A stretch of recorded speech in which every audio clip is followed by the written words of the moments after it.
ભોલી, તું અહીંયા બેઠી છો? હું તો તને આખા ઘરમાં ગોતી વળી. લે બોલો ને બા, શું કામ હતું? ભોલી, આ ઘરના બધા કામ પતી ગયા કે બાકી છે કાંઈ? હા બા, ઘરના બધા કામ પતી ગયા છે. અને હું એમ કહેતી હતી કે આજે આપણે ભીખીબેનને ત્યાં જમવા જવાનું છે મારે. તો ભીખીબેનના હાથમાં 500 રૂપિયા આપું અને એન જેઠાણીના હાથમાં 100 રૂપિયા આપું તો હાલશે બા? ભોલી, તું તાર નણંદના ઘરે જાશો, ભીખીના ઘરે, અને ત્યાં આટલા બધા માણસો હશે, એટલે આટલા બધા માણસોની વચ્ચે તું એને 500 રૂપિયા આપીશ, એ કઈ સારું લાગશે? અને જો એન જેઠાણીના હાથમાં કાંઈ આપવાનું નથી. આ ભીખીના લગ્ન વખતે એ લોકોએ ખાલી 100 રૂપિયા ચાંદલો જ કર્યો હતો, બીજું કાંઈ આપીને નથી ગયા. આપણે એન જેઠાણીને ઘણી વખત પૈસા આપ્યા છે, તો એ લોકોને સમજવું ન જોવે કે મારે તે મારી છોકરીની દેરાણીને આપવું જોવે કાંઈક? પણ બા, ભીખીબેનના જેઠાણીના બાપાની લોકો ગરીબ છે, એટલે આપણને એમ થાય કે એને આપીએ હાથમાં. થોડા ઘણા આપ્યા હોય ને આપણે પૈસા, તો એને કામ લાગે, બીજું કાંઈ નહીં. અને બા, ભીખીબેનના જેઠાણીના બાપાના ઘરમાં છે ને કમાવા વાળું કોઈ નથી. તારે છે ને કાંઈ દોઢું થવાની જરૂર નથી. ને કહું છું ને, ભીખીના હાથમાં 2000 રૂપિયા આપજે. એન જેઠાણીના હાથમાં કાંઈ આપવાની જરૂર નથી. આપણે કાંઈ એવા નવા વ્યવહાર કરવા નથી થતા. પણ બા, આપણે એના ઘરે જમવા જાય, આપણી દીકરી જ કહેવાય, એન જેઠાણી આપણી દીકરી કહેવાય, આપણી નણંદે આપણી દીકરી છે, તો આપણા નણંદના હાથમાં દઈ અને એને જેઠાણી કે દેરાણી જે હોય એના હાથમાં ન દઈ તો કેટલું ખરાબ લાગે. બા, બેયને દેવું તો જોવે હો. બસ હો ભોલી, તને જે લગ્ન કરીને 5 વર્ષ જ થયા છે, પણ આ તો ભીખીને વળાવી ને એની જેઠાણી તો કેટલા વર્ષોથી લગ્ન કરીને આવેલી છે, તો એના માવતર આવે તો એને ન સમજવું જોવે કે કાંઈક મારે એને ભીખીના હાથમાં દેવું જોવે? એની છોકરીને દે તો ભીખીને ન દેવું જોવે? હું કહું છું ને, ભીખીના હાથમાં 2000 રૂપિયા આપજે, એટલે બધા છે ને જોતા રહી જાય. બા, તમે કહો છો એમ હું ભીખીબેનના હાથમાં 2000 રૂપિયા આપી દઈશ, એની હું ના નથી પાડતી. પણ ભીખીબેનના જેઠાણી છે ને ભીખીબેનને નાની બેનની જેમ રાખે છે. ભીખીબેનને ઘરનું કામ પણ નથી ફાવતું, તો એ લોકોએ આપણને કોઈ દી ફરિયાદ નથી કરી બા. અરે કે ક્યાંથી, મેં ક્યાં કાંઈ બોલવા જેવું રહેવા જ દીધું છે. મેં મારી ભીખીને લગ્નમાં કેટલો કરિયાવર ને કેટલું ઘરેણું આપ્યું છે. એના પરિવારમાં કોઈ વહુને આટલું બધું ઘરેણું નહીં આવ્યું હોય. એ હારું બા, હું તમારી માટે છે ને બપોરની રસોઈ બનાવીને જાઉં છું, અને ભોલો મને ઘરે લેવા નહીં આવે, એ ઓફિસેથી નીકળશે એટલે મને ફોન કરશે, એટલે હું ત્યાં પહોંચી જઈશ ને પછી અમે બે જઈ આવશું. હા હારું, હવે તું જા તું તારે, અને કંઈક છે ને હારી હાડી પહેરીને જાજે, અને ભીખીને હેઠું જોયા જેવું થાય એવું ન કરતી. કોઈ એમ ન કેવું જોઈએ તારી ભાભી જો તો કેવી હાડી પહેરીને આવી, એટલે સરસ મજાની સાડી પહેરીને જાજે હો. અને સાંભળ, ભીખીને છે ને અડદજો બહુ ભાવે છે, એટલે થોડોક અડદજો લેતી જાજે હો. હારું મમ્મી, હું તૈયાર થઈ જાઉં અને તમારી રસોઈ કરી નાખું. અરે ના ના, અમારી રસોઈ કરવાની કાંઈ જરૂર નથી. હમણાં ફેમિલી આવતી જ હશે, એ અમારી મા દીકરીની રસોઈ કરી નાખશે. તું તારે જા બેટા. હા, આ ફેમિલી ક્યારે આવશે કોલેજથી? ક્યારની વાટ જોઉં છું. આવી ગઈ બેટા? હા મમ્મી. આ ભાભી કેમ બહાર જતા હતા? બેટા, ઈ ભીખીને ત્યાં જમવા ગઈ છે. હા, સારું સારું. અને બેટા, તને જે ભાવતું હોય ને એ આપણે બે હાટું જમવાનું બનાવી લે ને. હા મમ્મી, હમણાં બનાવી લઉં હો, હું ફ્રેશ થઈ જાઉં ને પછી જમવાનું બનાવી લઉં. હા બેટા. તું કાલે જઈ આવી ને ભીખીબેનને ત્યાં, હે ને? આવો બા, ભીખીબેનને ત્યાં જમી આવ્યા કાલે, અને એને મેં 2000 રૂપિયા હાથમાં આપ્યા. તમે કીધું તો એમ જ કર્યું બા. ભીખીબેન તમે આવો આવો.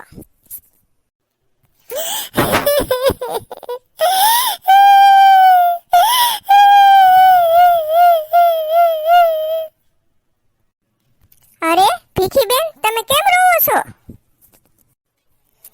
પણ બેટા કે તો ખરી તું કેમ રોવે છે? પણ ભીખીબેન તમે કઈક વાત તો કરો, નકરું રોયા કરશો તો અમને કેમ ખબર પડશે કે હું છું એમ. બસ હવે ભોલી તું શાંતિ રાખ ને, હું પૂછું છું ને. બેટા ભીખી હું છું તને કેમ આટલું બધું રોવે છે કે તો ખરી જરાક.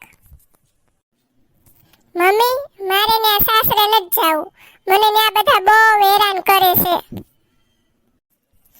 ના રે ના ભીખીબેન એવું તો કાઈ નથી, કાલ હું જમવા આવી મને તો એવું કાઈ ન લાગ્યું, તમને તો ને આ બધા બહુ હાચવતા હતા. ભાભી તમે ખોટા એના વખાણ ન કરો, તમને શું ખબર હોય ને મારી યાર હું થાય છે. તમે ન્યા રહ્યો છો કે હું ન્યા રહું છું? ભોલી તું ઘડીક તારું મોઢું બંધ રાખ.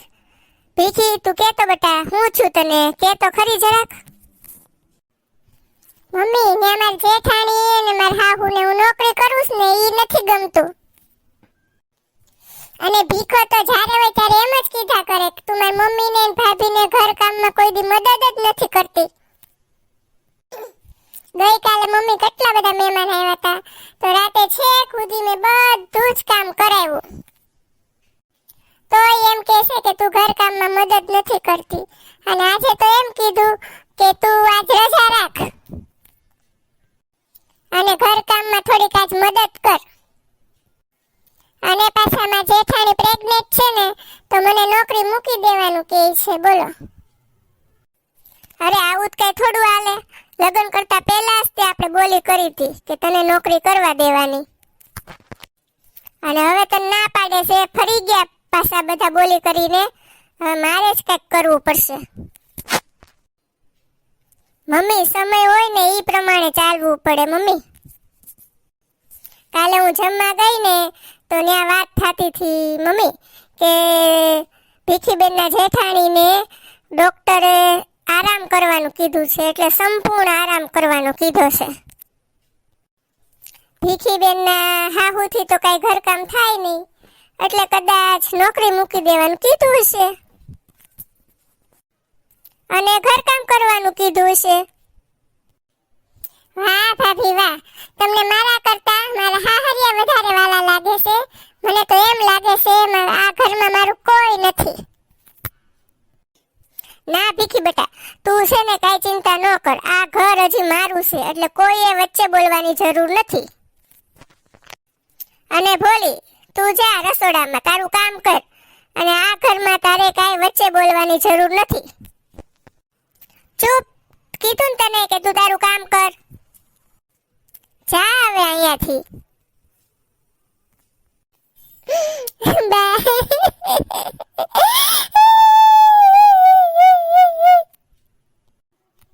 મમ્મી મને મારા સાસરે બધા કામવાળીની જેમ રાખવા માંગે છે. બોલો તમે આટલી બધી મહેનત કરીને મને ભણાવી ગણાવી અને હવે હું નોકરી મૂકીને ઘર કામ કરું? ના બેટા તું છે ને ખુશી ખુશી અહીંયા રે, અહીંયા તને કોઈ ના નહીં પાડે હો. અને થોડાક દી બધાને શીખવા દે, પછી જોજે આફડાઈ તને લેવા આવશે. લે ભીખીબેન તમે ક્યારે આવ્યા?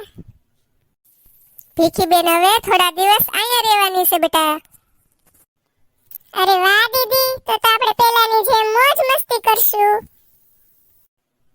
તમે જ્યારથી સાસરે ગયા ને ત્યારથી હું એકલી પડી ગઈ છું. હું ન કહું ને ત્યાં સુધી તમારે સાસરે નથી જવાનું હો.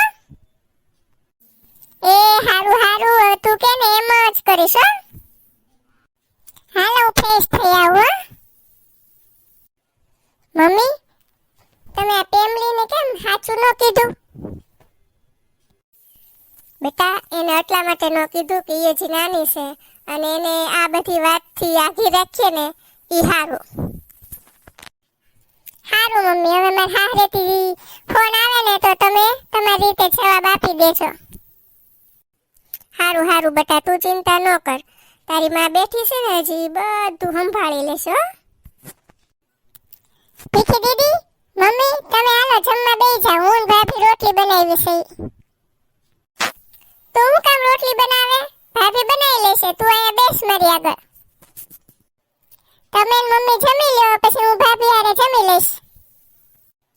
હું તો ભાભીની રોજ મદદ કરું છું. હાલ ને આપણે બે જમી લઈ, ઈ તો રોજ એની મદદ કરે જ છે. તમે છે ને ભાભીને બહુ ચડાવો છો. હાલ હવે મૂક બધી લપ ને હાલ જમી લે. ફેમિલી, આ ભાભી કઈ ગયા? એ મમ્મી હાટુ ચા બનાવતા હશે. તું છે ને આ બધું કામ મૂક અને ફટાફટ તૈયાર થઈ જા. હાલ આપણે બાજુના મોલમાં જઈએ.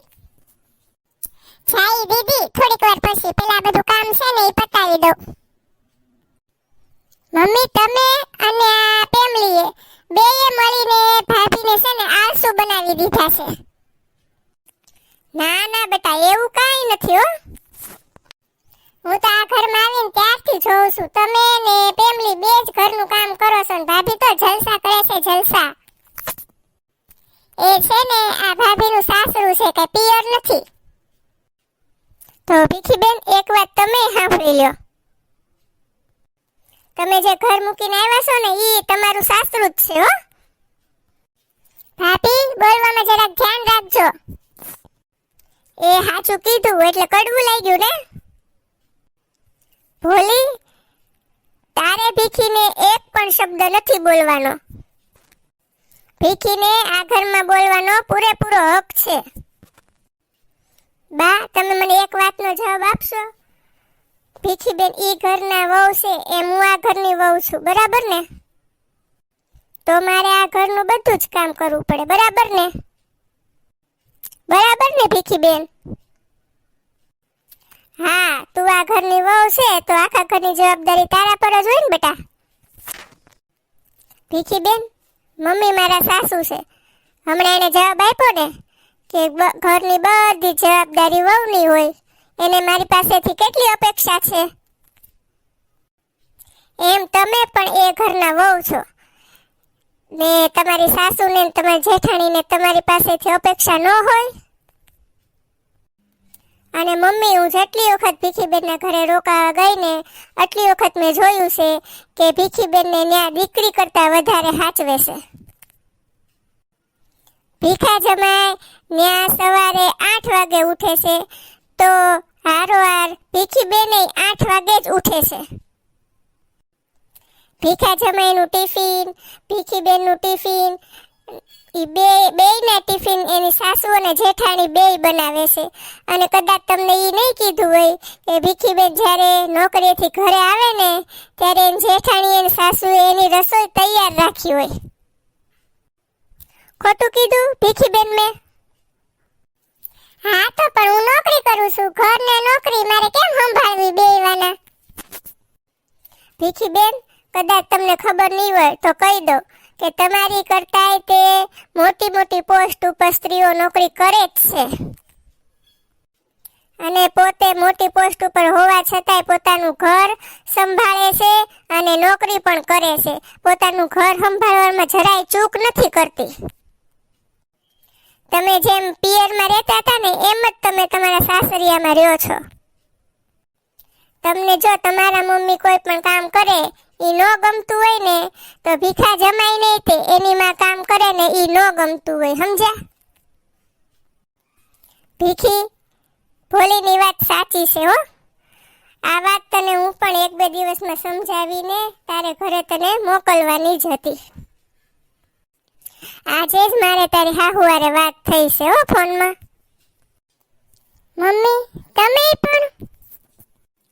બેટા, તું તારી હાહુ હારે ઝઘડો કરીને આવીને તોય તાર હાહુ તો એમ જ કહેતા હતા કે ભીખી હજી નાની છે, અણહમજુ છે, છોકરમત છે, હજી એને આ ઘરની જવાબદારી સમજતા વાર લાગશે. બેટા, તું આ રીતે જો ઝઘડો કરીને આવી ગઈ ને તોય તારી હાહુ તારી માટે ખરાબ નહોતા બોલતા. ભીખીબેન, એવું કયું ઘર હશે જ્યાં કાંઈ માથાકૂટ ન થતી હોય, પણ આમ રીસામણે આવવા કરતા ને આપણે સાસરિયામાં થોડું સમજી વિચારીને રહીએ ને તો કાંઈ વાંધો ન આવે. દીધી. તું જ્યારથી લગ્ન કરીને સાસરે ગઈ છે ને તો ભાભીએ મને કોઈ દી મોટી બેનની ખોટ વર્તાવા નથી દીધી. અમે બે બધું કામ હારે મળીને જ કરીએ છીએ. કોઈ દી અમારી વચ્ચે અણબણ નથી થઈ. ફેમિલી જા મારી બેગ લઈએ. હું હમણાં જ મેં સાસરે જતી રહું છું. હાલ, મને મારી ભૂલ સમજાઈ ગઈ છે. ના ના ભીખી બેન, તમારે એકલા સાસરે જવાની જરૂર નથી. તો તું જાઈશ એના સાસરે? ના બા, હું કહું છું, કાલે રવિવાર છે તો ભીખા જમાઈને રજા હશે તો આપણે એના ઘરનાને બધાને આપણે ઘરે જમવા બોલાવીએ તો જમી પણ જાશે અને ભીખી બેનને હારે તેડી પણ જાશે. બરાબર ને? હા ઓ, ઈ વાત સાચી. બરાબર. લે અને ભાભી, રસોઈમાં હવે પેમલી મદદ નહીં કરે, હવે હું તમને મદદ કરીશ. મારી ભાભી, પ્યારી પ્યારી ભાભી, આઈ લવ યુ ભાભી. મિત્રો, જો તમને અમારો આ વિડિયો ગમ્યો હોય તો લાઈક, શેર અને સબસ્ક્રાઇબ જરૂર કરી દેજો.